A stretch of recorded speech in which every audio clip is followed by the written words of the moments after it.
नमस्कार दोस्तों, हमारे YouTube चैनल आल छत्तीसगढ़ में आपका स्वागत है। दोस्तों, आज के हम लोग इस वीडियो में रायपुर के कलचुरी वंश को पढ़ेंगे। मैं एक वीडियो और भी रायपुर के कलचुरी वंश के बारे में बना चुका हूं। तो दोस्तों, 2-3 ठो और कुछ राजा बच गए थे, उसके लिए एक छोटा सा वीडियो बना रहा हूं। दोस्तों, पूरा वीडियो जरूर देखिएगा, बहुत इंपॉर्टेंट वीडियो है। तो दोस्तों, हम लोग पढ़े थे रामचंद्र देव तक। तो रामचंद्र देव के बारे में पूरा डिटेल में बता दिया था। रामचंद्र देव के बाद उनका पुत्र ब्रह्मदेव राय जो है वो शासक बनते हैं रायपुर में। ठीक है, रायपुर के कलचुरी वंश में छत्तीसगढ़ का मैप बनाया हूं। तो ये रायपुर जिला है, तो यहाँ पर रायपुर शहर है बीच में। तो दोस्तों, यहाँ पर रायपुर में ब्रह्मदेव अब शासक बनेंगे। तो दोस्तों, मैं बता दूं कि ब्रह्मदेव जो थे वह खल्लारी से अपनी राजधानी रायपुर लेकर आए थे। ब्रह्मदेव राय जो थे वह खल्लारी कहाँ है? यहाँ पर महासमुंद में। ठीक है, खल्लारी कहाँ है? इसमें महासमुंद में, यहाँ पर। ठीक है, तो इस खल्लारी से अपना राजधानी को कहाँ ले आए थे? रायपुर ले आए थे। ब्रह्मदेव राय ने ही लाया था खल्लारी से रायपुर में, याद रखिएगा। उसके बाद दोस्तों, रायपुर में जब ये आ गए तो रायपुर में 2 चीज का निर्माण कराते हैं, एक ठो बूढ़ा तालाब का और एक ठो दूधाधारी मठ का। इस दूधाधारी मठ जो ये बनवाए हैं, उस दूधाधारी मठ में भगवान हनुमान का प्रतिमा स्थापित है। ठीक है, इस दूधाधारी मठ में क्या क्या बनवाए थे? यहाँ पर दूधाधारी मठ बनवाए थे और बूढ़ा तालाब का निर्माण भी करवाया था। कौन करवाया था? ब्रह्मदेव राय ने करवाया था, जो कि खल्लारी महासमुंद से आकर यहाँ पर अपना राजधानी रायपुर में बनाया था।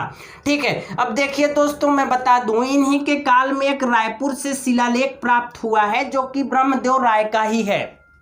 तो उस शिलालेख से पता चलता है कि इनके काल में एक आदमी था जिनका नाम था हाजी राज। ठीक है, हाजी राज ने रायपुर में एक मंदिर बनवाया था, हटकेश्वर महादेव का मंदिर।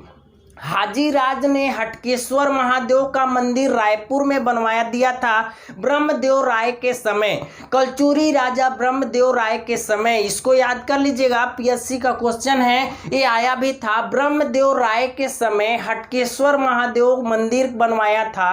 कौन बनवाया था? हाजी राज ने बनवाया था ब्रह्मदेव राय के समय में। ठीक है, कई बार मैं बोल दिया हूं, याद कर लीजिएगा। एक बात और आता है दोस्तों, खल्लारी से एक शिलालेख मिलता है इन्हीं का, ब्रह्मदेव राय का। उससे ये पता चलता है कि 1415 ईस्वी में, ठीक है, 1415 ईस्वी में एक आदमी थे, उनका नाम था देवपाल। तो देवपाल क्या थे? मोची थे। उन्होंने खल्लारी में नारायण मंदिर बनवा दिया था। देवपाल नाम का एक मोची ने खल्लारी में क्या नारायण मंदिर बनवा दिया था, जो कि विष्णु मंदिर है। ठीक है, ये भी खल्लारी का नारायण मंदिर भी ब्रह्मदेव राय के समय में ही बना हुआ है। कौन बनाया है? तो देवपाल ने बनवाया है।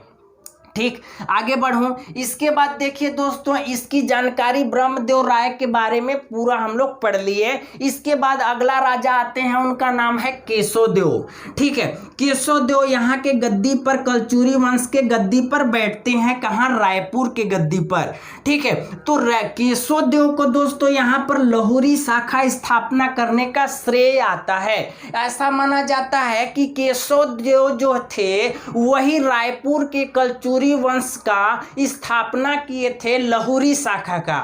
ठीक है, लाहुरी शाखा का स्थापना कौन किया था? केशवदेव किया था। कहाँ? रायपुर में किया था। इसके बाद मैं बता दूं दोस्तों, केशवदेव और अमर सिंह देव, केशवदेव और अमर सिंह देव, 2 राजा का नाम ले रहा हूं मैं। केशवदेव और अमर सिंह देव, दोनों राजा के बीच में 16 ठो राजा का नाम मिलता है। केशवदेव और अमर सिंह देव, दोनों राजाओं के बीच में 16 ठो राजाओं के बारे में वर्णन मिलता है। लेकिन दोस्तों, ये 16 राजा जो थे, उनके उपलब्धि के बारे में कोई जानकारी नहीं मिलती है। उनका कोई उपलब्धि का जानकारी नहीं मिलता है। इस कारण से हम लोग उस 16 ठो राजाओं के बारे में नहीं पढ़ेंगे। अब हम लोग डायरेक्ट पढ़ेंगे अमर सिंह देव के बारे में। तो दोस्तों अमर सिंह देव अंतिम शासक थे रायपुर के कलचुरी वंश के। अंतिम शासक 16वां थे, जो कि कौन थे? अमर सिंह देव अंतिम शासक थे रायपुर के कलचुरी वंश के। ठीक है, इतना याद रखिएगा अमर सिंह देव के बारे में। और यहाँ पर एक आरंग जगह है, रायपुर जिला में ही आरंग एक गांव है, उस आरंग से इनका ताम्रपत्र मिलता है अमर सिंह देव का।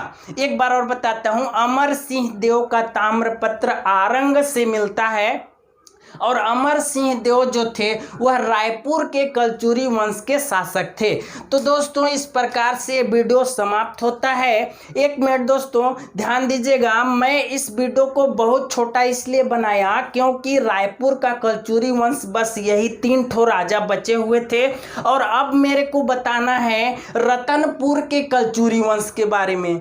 तो एक ही वीडियो में अगर मैं अभी बोलता चलिए हम लोग पढ़ेंगे रतनपुर के कलचुरी वंश को, तो थोड़ा सा अच्छा नहीं लगता।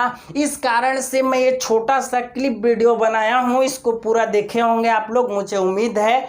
दोस्तों अब मैं आगे बताऊंगा रतनपुर के कलचुरी वंश के बारे में, तो अगला वीडियो भी जरूर देखिएगा।